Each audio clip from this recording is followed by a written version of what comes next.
Barkatullah blue ৭৯ সাল থেকেই যুবদলের ট্রেজারার, তখন থেকে মানে ওনার এই শুরু। যে কোনো ফ্যাসিবাদের বিরুদ্ধে নোয়াখালী ফোরামের মাধ্যমে আমরা ইনশাআল্লাহ সকল ফ্যাসিবাদের বিনাশ দেশ থেকে উৎপাদন করব। বারবার আমরা হোঁচট খেয়েছি এরশাদের আমলে, এর পূর্বে শেখ মুজিবুর রহমানের সময়, পরবর্তীতে শেখ হাসিনার ১৫ বছর একটা আমরা কাটালাম। এই ১৫ বছরে আদৌ আমরা স্বাধীন ছিলাম না কেউই। আজকে একটু আগে আপনার সাথে যেটা বলছিলেন উনি, আমরা এই যে স্বাধীন মুক্ত পরিবেশে বসে ইফতার করছি একসাথে, আল্লাহর দরবারে দোয়া করতেছি, সেটাও তো আমরা গত ১৫-১৬ বছর কেউ করতে পারিনি। পরিবার পরিজনের সাথে ইফতার করতে পারিনি দীর্ঘদিন।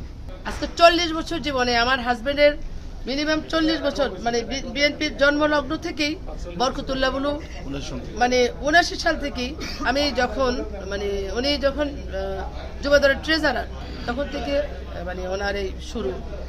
সেই হিসাবে আমরা শুধু আমাদের নিজেদের কথা বলবো না, আমরা এই ১৭ বছর যা দেখেছি, আমরা তো বেঁচে আছি, কিন্তু যারা শহীদ হয়েছেন, ধরেন অনেকে যারা পঙ্গুত্ব বরণ করছেন, ঠিকমতো ওরা খোঁজখবর দিচ্ছে না, যারা শহীদ হয়েছেন ওদের আত্মার মাগফিরাত কামনা, রুহের মাগফিরাত কামনা করছি। ওনাদের পরিবারের অবস্থা আপনারা দেখেন, ওদের পরিবারে কি হচ্ছে।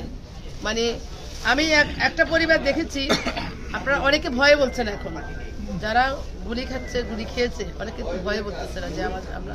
তখন আমি গতকাল পরশুদিন দেশে গেলাম যে আপনার নামটা দেন, আমি একটু বলবো ওনাদেরকে।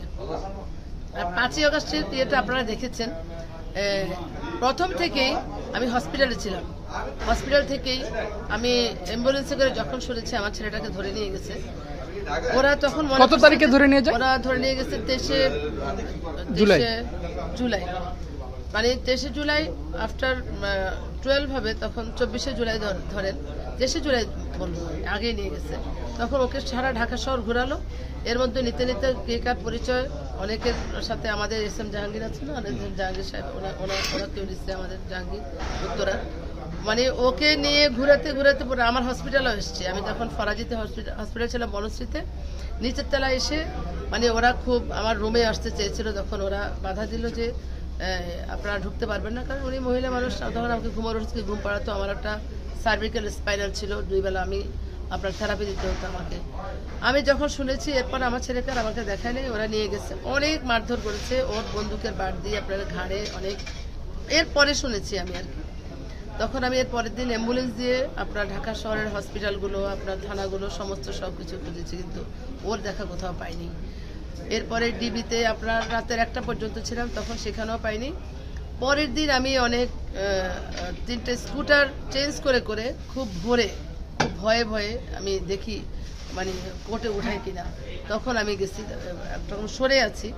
ওরা আমার সাথে অনেক রকম খারাপ ব্যবহার। আমি মাস্ক পরা, দেখবেন মাস্ক পরা ছিলাম, কারণ আমার একটা ভয় ছিল, হয়তো মাস্ক পরা যদি নাইবা থাকি, আমার একটা ভয় যে কখন কে আবার কি করে, ওদের অভ্যাস তো খুব নষ্ট।